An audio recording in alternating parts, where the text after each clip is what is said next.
देखिए, आज मुद्दा सिर्फ दंगाइयों को आसानी से मिल रही अंतरिम जमानतों का नहीं है जिसकी आज हम बात करेंगे। आज सवाल है देश की न्याय व्यवस्था के उस दोहरे मापदंड का जिस पर लगातार बहस होती रही है। क्या दिल्ली दंगों के आरोपियों को अदालतों से राहत इतनी आसानी से मिल जाती है? और क्या देश में कानून का पलड़ा अलग अलग मामलों में अलग अलग तरह से झुकता है? खबर यह है कि दिल्ली दंगों के मुख्य आरोपियों में गिने जाने वाले खालिद सैफी को भी कड़कड़डूमा कोर्ट ने 6 दिनों की अंतरिम जमानत दे दी है। कारण बताया गया कि भाई उसके भतीजी की निकाह या शादी जो भी है। यही नहीं, इससे पहले देश के टुकड़े टुकड़े और नॉर्थ ईस्ट की चिकन नेक काटने की बात करने वाले शर्जील इमाम और दिल्ली दंगों में पुलिस कर्मियों पर बंदूक तानकर पिस्तौल तानकर खड़े होने वाले पोस्टर बॉय शाहरुख पठान को भी हमारे देश की अदालतों ने राहत दी। लेकिन बड़ा सवाल यही खड़ा होता है कि जिस व्यक्ति पर आरोप दिल्ली दंगों के दौरान हिंसा भड़काने के हों, साजिश रचने के हों, पुलिस कर्मियों पर हमले के हों, पुलिस कर्मियों पर गोली चलाने के हों, इतने गंभीर धाराएं लगी हों, उसे बार बार राहत कैसे मिल जाती है? वहीं दूसरी तरफ 26 वर्षों से ओडिशा की जेलों में बंद दारा सिंह को अब तक परिवार में कभी भी जाने का मौका नहीं मिला, जमानत नहीं मिला, अंतरिम जमानत नहीं, बल्कि परिवार में ना जाने कितने लोगों की मौत हो चुकी है। अब आते हैं जवाब तो चाहिए किस सवालों पर। सवाल बहुत सीधा है, देश में न्याय का तराजू एक जैसा नहीं रह गया है क्या? ये सवाल बहुत स्पष्ट है। दूसरा, अदालतों के फैसलों में मानवीय आधार चयनात्मक क्यों? तीसरा सवाल, विरोधाभास जनता के मन में सवाल नहीं पैदा करता क्या? चौथा सवाल, दंगाइयों को बेल और दारा सिंह को अभी भी क्यों जेल? यह आज हम समझेंगे। पूरा पैनल हमारे साथ जुड़ेगा। देखिए, एक तरफ दंगों के आरोपी पारिवारिक आयोजनों में शामिल लगातार होते रहे हैं, उनको कब कब जमानत मिली, कब कब वो बाहर गए, कितनी बार वो बाहर गए, किस अंदाज में वो दिखाई दिए, हम सब कुछ आपको बताएंगे। और दूसरी तरफ लंबे समय से जेल में बंद कैदियों को मानवीय राहत भी नहीं मिलती।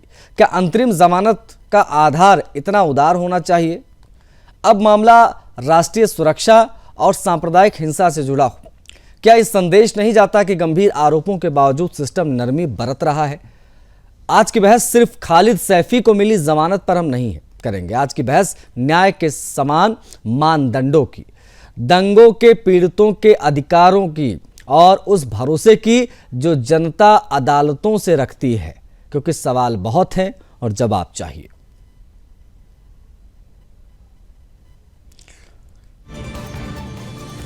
ये खालिद सैफी को आप देख सकते हैं तस्वीरों में, ये मुख्य आरोपियों में से एक है। सीए दंगों के दौरान किस प्रकार से दिल्ली को सुलगा दिया गया था, कड़कड़डूमा कोर्ट ने इसको भी जमानत दे दी है। इससे पहले शर्जील इमाम, पठान, इन तमाम जिहादियों को जमानत मिलती रही है। ये बीच बीच में आते हैं, मौज करके वापस जाते हैं। लेकिन सवाल वही है कि दारा सिंह को अब तक बेल क्यों नहीं मिली? 26 साल हो गए, जेल से बाहर नहीं आ पाए। सीएनआरसी विरोध प्रदर्शन में क्या भूमिका थी इसकी, इस जिहादी की, जो अभी जमानत पर आ रहा है? घर में निकाह या कोई कार्यक्रम है, उसके लिए बहुत ही आसानी से उसको बेल मिल गई। दिल्ली दंगों के दौरान पुलिसकर्मियों पर गोलियां बरसाने का आरोप है। 2020 दिल्ली केस में मुख्य आरोपी है ये खालिद सैफी, और इतनी गंभीर धाराओं के बावजूद इन लोगों को अंतरिम बेल या जमानत कैसे मिल जाती है? ये तस्वीर जो आपकी स्क्रीन पर इस वक्त है, आप जरा देखिए, ये वही है खालिद सैफी जिसको आज बेल मिली है, अंतरिम जमानत इसको भेजा जा रहा है। ये उस दौरान की तस्वीर है, साल 2020 की, जब दिल्ली दंगों के दौरान इसको पकड़कर जवान लेकर जा रहे थे। ये उस समय की तस्वीर है इसकी। देखिए ये कितने सक्रिय भूमिका निभा रहा था उन दंगों में, दंगाइयों की तरफ से, और ये मुख्य आरोपी है। इसने पुलिस वालों पर गोलियां चलाई थी, इसको पकड़कर लेकर जाया गया, जेल में बंद किया गया, और जो तमाम धाराएं लगी और कार्रवाई जो है वो शुरू हुई। लेकिन सवाल वही है कि क्यों आखिर इन लोगों को इतनी आसानी से, देखिए ये जब दंगों के बीच से इसको उठाकर पुलिस लेकर गई थी, उस समय की तस्वीरें हम आपको दिखा रहे हैं। दंगों के आरोपियों पर सिस्टम मेहरबान क्यों है, ये सवाल है। गंभीर आरोप, उसके बावजूद इतनी आसानी से बेल इन जिहादियों को कैसे मिल जाती है, ये समझ से परे है। और ये सिर्फ और सिर्फ खालिद का मामला नहीं है, ये हम देख रहे हैं शर्जील इमाम को भी मिला, वो जो पठान था, जो पोस्टर बॉय बनाकर जिसको इंतजादियों ने पेश किया, हाथ में पिस्टल ताने वो खड़ा था पुलिसकर्मियों के ऊपर, उसको भी बेल मिली। और 15 से 20 अप्रैल तक ये भी जा रहा है बेल पर। दिल्ली दंगों के मुख्य मास्टरमाइंड खालिद की हम बात कर रहे हैं, जिसको बेल मिल रही है।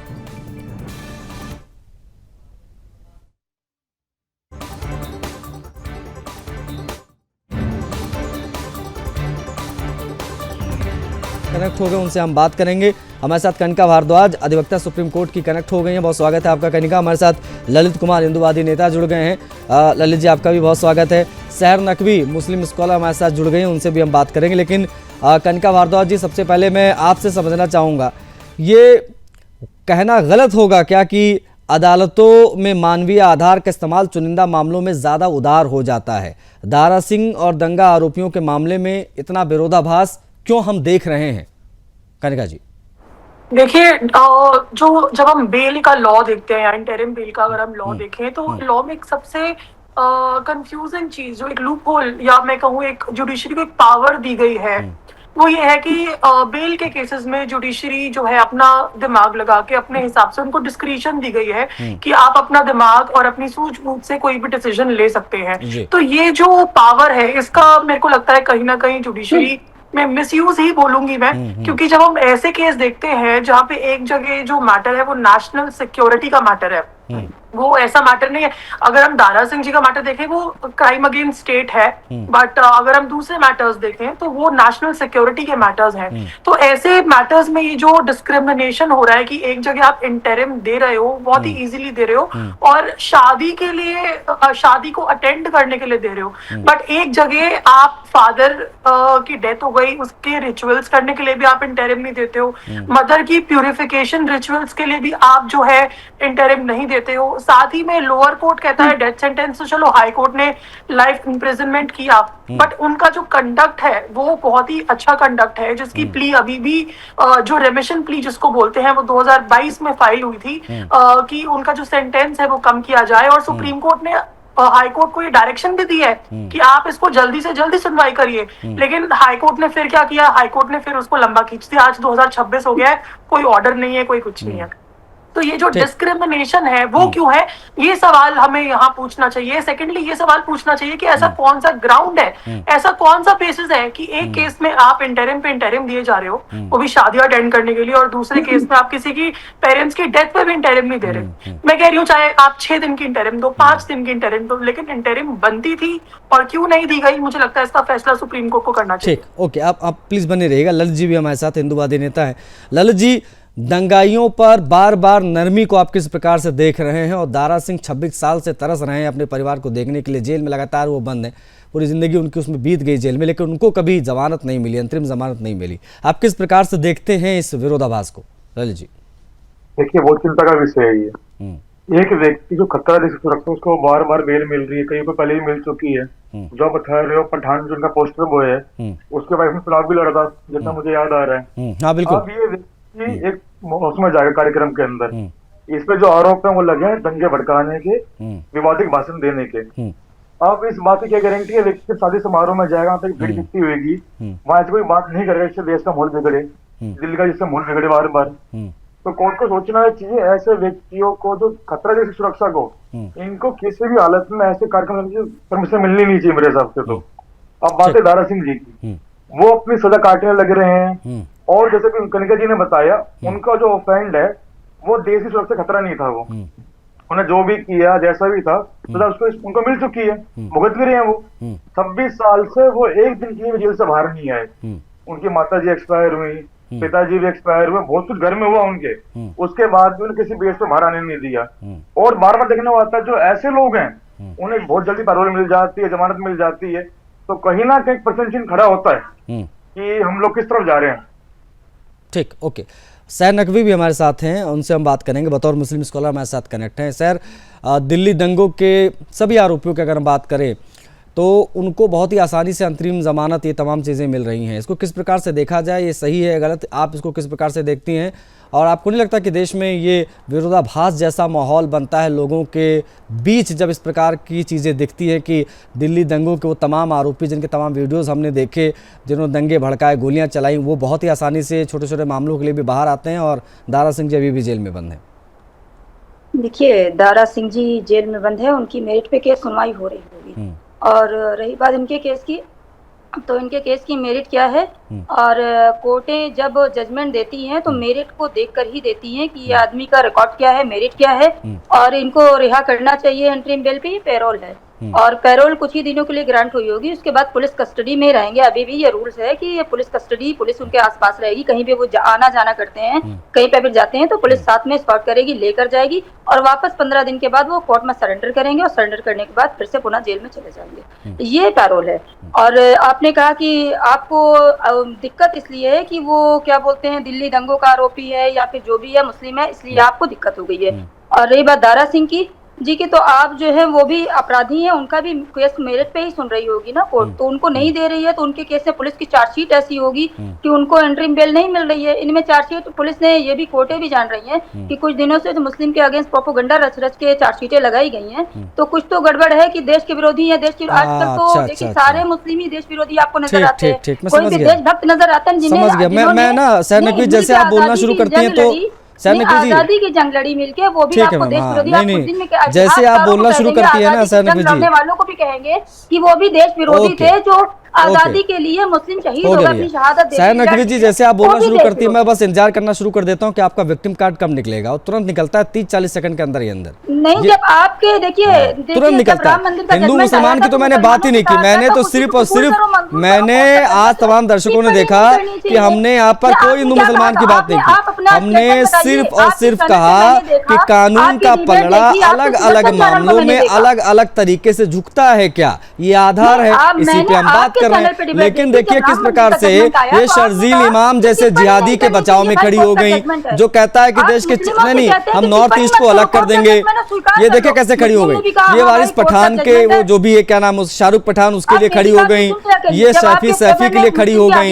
ये हैरान करता है। आप ही जैसे लोग तो है ना मैम सर नकवी जी, आप ही जैसे तो लोग हैं जो इन लोगों को आप जो है बैकअप देती हैं बड़े पैमाने पर। ये बहुत हैरान करता है। ये दिल्ली दंगों में इन्होंने किस प्रकार से तांडव मचाया, किस प्रकार से शर्जील इमाम ने भाषण दिया, उसने किस प्रकार से कहा कि भाई हम देश के 2 टुकड़े कर देंगे, बाकायदा देश के टुकड़ों की बात करने वाले। आप मेरिट की बात कर रही हैं, क्या मेरिट की बात कर रही हैं आप? आपका मेरिट ये नहीं, ये इस्लामिक कट्टरपंथ के आगे आगे खत्म हो जाता है, बस यहीं पे आके चीजें समाप्त हो जाती हैं। सारी कट्टरपंथी जो आप लोगों के दिमाग में भरी उड़ेल देती है टीवी पे भी आके आप लोग एक्सपोज हो जाती है बार-बार। ठीक है, सरकार की तरह। अरे ठीक है भाई, सरकार कहाँ बीच में घुसा रही है आप? कौन सरकार? क्या मैं तो कानून की बात कर रहा हूँ आज। कनका भारद्वाज जी, कनका भारद्वाज जी, ये किस मेरिट की बात कर रही है जरा मुझे बताइए मैम। नहीं ठीक है, ये भी अपने आप को अधिवक्ता लिखती हैं, सर नकवी जी भी, आप भी अधिवक्ता है मैम। ये किस मेरिट की बात करने की? अलग अलग मेरिट पे सुनवाई होती है, यहाँ पर जबरदस्ती चार्जशीट लगा दी गई, इन लोगों के ऊपर ज्यादा केसेस डाल दिए गए। How is it possible? ये क्या कह रही है मैं समझ नहीं पा रहा। आसान शब्दों में अगर हमारे दर्शकों को आप समझा पाए तो। कनिका जी देखिए, मेरे हिसाब से यहाँ पे ये तो कोई बात ही नहीं हुई कि एक पर्टिकुलर कम्युनिटी को हम कुछ बोले, या ऐसा कुछ किसी ने नहीं बोला है यहाँ पे। क्वेश्चन सिर्फ ये है कि एक पर्टिकुलर जो क्राइम है जो कि अगेंस्ट नेशन है, ऐसे केसेस में जो है इंटरिम मिल रही है, और जो केसेस अगेंस्ट स्टेट है उनमें इंटरिम नहीं मिल रही है। और तो ये कह देना इसमें आई डोंट थिंक कि कोई बहुत गलत बात होगी कि दारा सिंह जी को भी बेल मिल जानी चाहिए। आई थिंक ये नेशनल टीवी पे बोला जा सकता है और इसके लिए आगे प्रोसेस किया जा सकता है। अगर हम कंपैरिजन करें तो अल्टीमेटली देखिए जो डिसीजन है कोर्ट का, हम सभी लोग वही फॉलो करेंगे। हम लोग कोर्ट के डिसीजन को तो डेफिनेटली बाईपास नहीं कर सकते, बट हाँ हम लोग उसके अगेंस्ट प्रोटेस्ट करके जरूर अपनी नाराजगी जता सकते हैं। और मैं तो स्टार्टिंग से ही बोल रही हूँ कि एक ऐसा केस है कि इमीडिएट बेसिस पे सुप्रीम कोर्ट आ जाना चाहिए, और मुझे लगता है कि सुप्रीम कोर्ट बहुत ही सही फैसला लेगा इस केस में। और हो सकता है कि दारा सिंह जी की जो सेंटेंस है वो भी रिड्यूस होने का जो मैटर है वो भी सुना जाए और उनको इंटरिम भी मिले, लेकिन मेरे हिसाब से होगा सुप्रीम कोर्ट से। बट हाई कोर्ट बायस्ड क्यों है वो यहाँ एक सबसे बड़ा सवाल है। किसी कम्युनिटी को पर्टिकुलरली, खासकर मैंने अपने किसी भी इसमें नहीं बोला कि किसी कम्युनिटी को पर्टिकुलर टारगेट कर रहे हैं, तो जो विक्टिम कार्ड खेलने वाली बात है कि सभी मुस्लिम्स जो है हम उनको एंटी नेशनल देखते हैं, बात बिल्कुल गलत है। ना ये बात किसी ने यहाँ पे बोली है और ना ही ये बात एक्चुअली में है। ऐसा नहीं है कि हर मुस्लिम को एंटी नेशनल ही समझा जा सकता है, ये ऐसी कोई बात नहीं है, लेकिन जिन पे चार्जेस लगे हुए हैं उनको तो हम बोल सकते अच्छा, हैं। जो क्या कनिका जी, क्या इस प्रकार का माहौल, जैसा कि अभी आपने देखा हुसैन नकवी ने बनाया, इस प्रकार का माहौल हम सोशल मीडिया पर भी देखते हैं, इनकी पूरी जमात में इस प्रकार का माहौल देखते हैं कि हाय तौबा करते हैं ये लोग, हम विक्टिम कार्ड खेलते हैं कि सभी को ऐसा देखा। क्या इस प्रकार के माहौल जो बनाए जाते हैं इसका प्रभाव भी जजेस पे पड़ता है कि हाँ भाई ये समुदाय विशेष के लोग हैं, ये मुसलमान हैं, ये अपने आप को विक्टिम बताते हैं, इसलिए चलो भाई इनको दे दो अंतरिम जमानत? क्या इस प्रकार की चीज़ें भी होती हैं? प्रेशर वाला मामला भी रहता है क्या? देखिए, जब भी हमारे भारत देश में रिलीजन का मैटर उठता है, हिंदू मुस्लिम का मैटर उठता है, तो डेफिनेटली जो है मैटर बहुत सीरियस और सेंटिमेंटल हो ही जाता है। ये आम बात है, दंगे बहुत आसानी से हमारे देश में भड़क जाते हैं, तो डेफिनेटली कहीं ना कहीं एक थॉट तो जरूर आता ही होगा। बट मुझे नहीं लगता मेजरली, मुझे ये नहीं लगता कि बहुत ज्यादा प्रेशर बनता होगा या इस तरह से, मुझे नहीं लगता। बट हाँ, थोड़ा बहुत मैं कह सकती हूँ जरूर, एक क्योंकि ये तो सुप्रीम कोर्ट ने अपनी काफी सारी जजमेंट्स में भी ये चीज बोली है कि एक पर्टिकुलर जो मैटर है वो बहुत ही सेंटिमेंटल मैटर है, उसको हम बहुत ही आराम से सुनेंगे, तो ये मैटर बहुत ही आराम से भी सुने जाते हैं। तो डेफिनेटली कहीं ना बहुत ज्यादा खैर मेजर इफेक्ट नहीं आता, क्योंकि अल्टीमेटली जो देश का लॉ है वो कॉन्स्टिट्यूशन के हिसाब से चलेगा, लॉज के हिसाब से चलेगा। बट कहीं ना कहीं थोड़ा बहुत प्रेशर अगर आ सकता है तो मैं उस बात को मानती हूँ कि आ ही जाता होगा। ठीक है, नहीं ये भी है कि अगर ऐसे फैसले बार बार आते रहे, लोगों को आराम से बेल मिलती रही है, घूमते रहे, और ये बिल्कुल भविष्य में भी हम देखेंगे दंगाइयों में कानून का जो खौफ है, जो डर है, वो समाप्त हो जाएगा। अगर इस प्रकार की चीज़ें हम चलती रही तो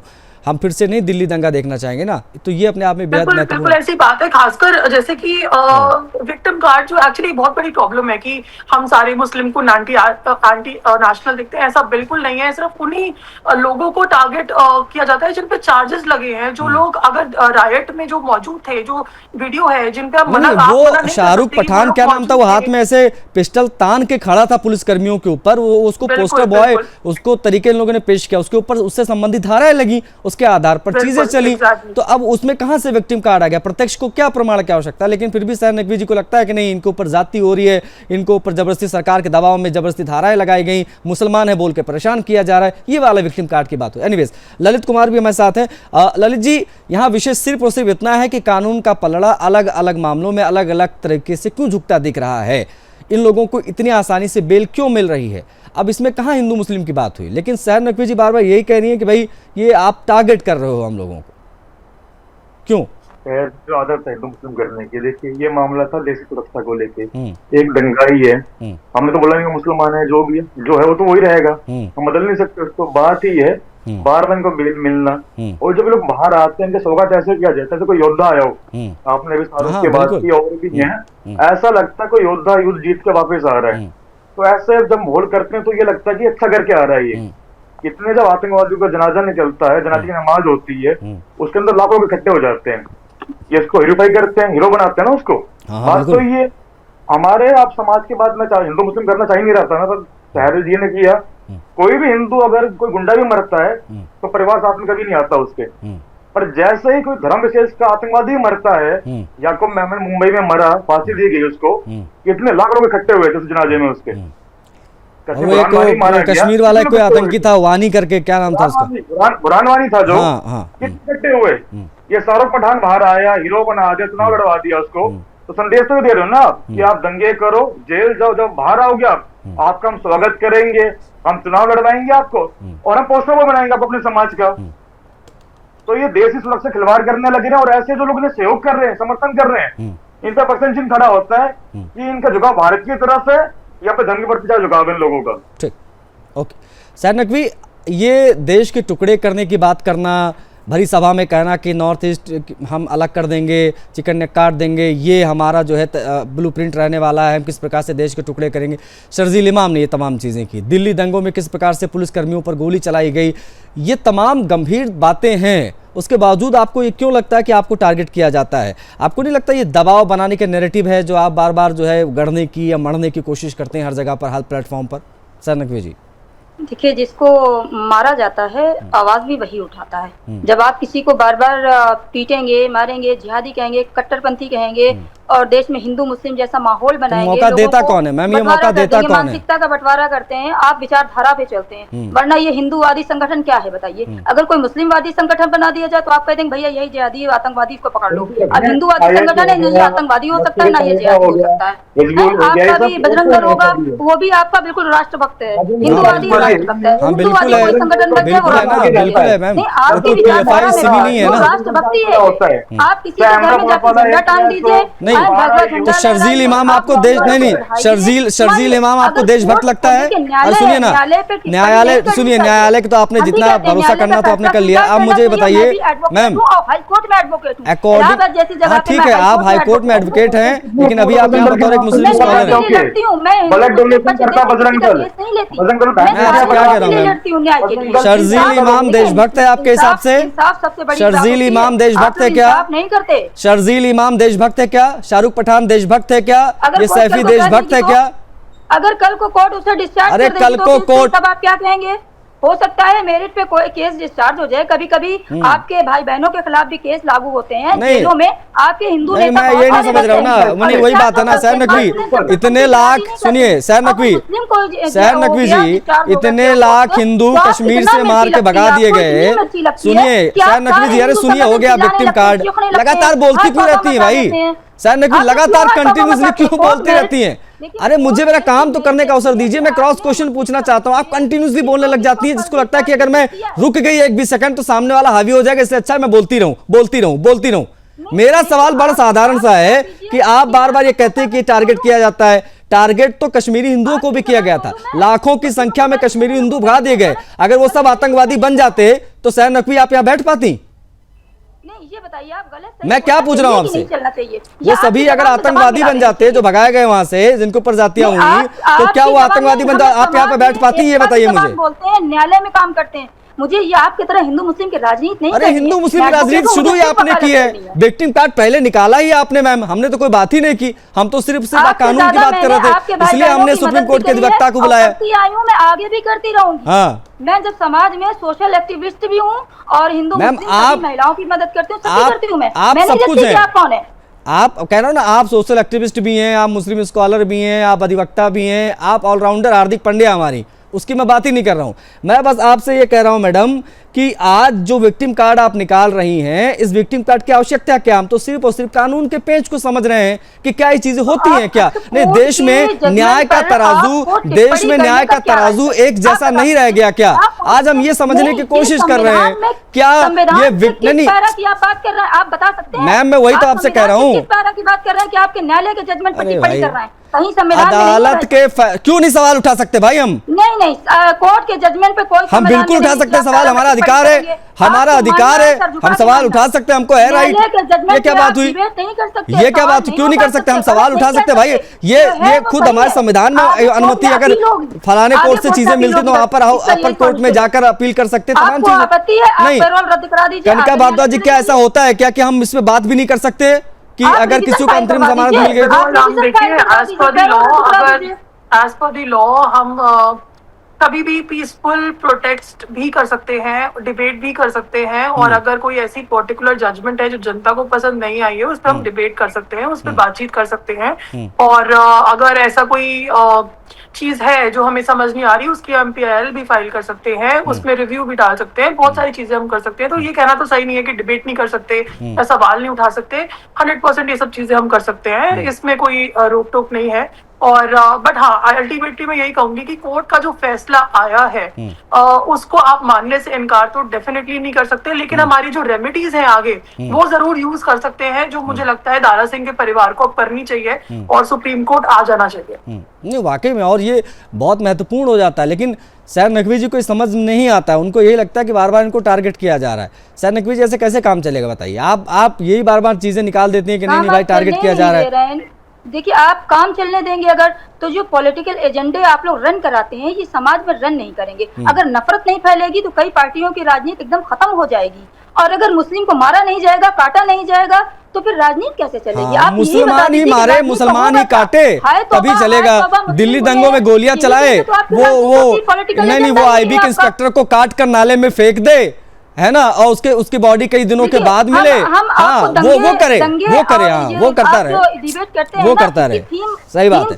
शर्जील इमाम सपने देखता रहे, भारत तेरे टुकड़े होंगे इंशाअल्लाह, इंशाअल्लाह। ऐसे लोगों को अगर ये कानून पॉलिटिकल होता है, मैं वही कह रहा हूँ ना, भारत तेरे टुकड़े होंगे, इसके पीछे कोई ना कोई हाथ होगा। हाँ, इसके पीछे कोई बात होगी। सही बात है, मैं वही तो कह रहा हूँ, ये किसी पॉलिटिकल इंसान का ही हाथ होगा जो कह रहे हैं भारत। हाँ सही बात है। शहर नकवी का हाथ था, शहर नकवी का हाथ था, शहर नकवी जी का हाथ था।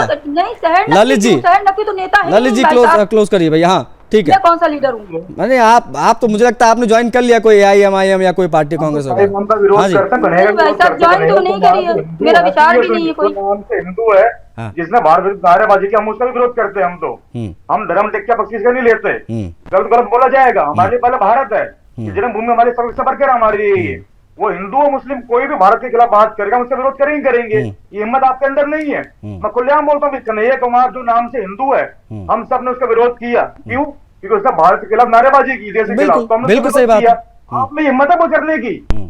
सहर जी, आप में हिम्मत है क्या करने की? अरे ये तो शर्जील इमाम का बचाव कर रही है, विरोध तो बहुत दूर की बात है। ये शर्जील इमाम का बचाव कर रही है, सैफी का बचाव कर रही है, शाहरुख पठान का बचाव कर रही हैं। इन लोगों के ऊपर कितनी गंभीर धाराएं हैं। देखिए सुनिए, ये तमाम दर्शक जान लें कि ये जो लोग हैं जिनको अंतरिम जमानत मिल रही है, इनके अंदर देश विरोधी गतिविधियों के आरोप लगे हैं।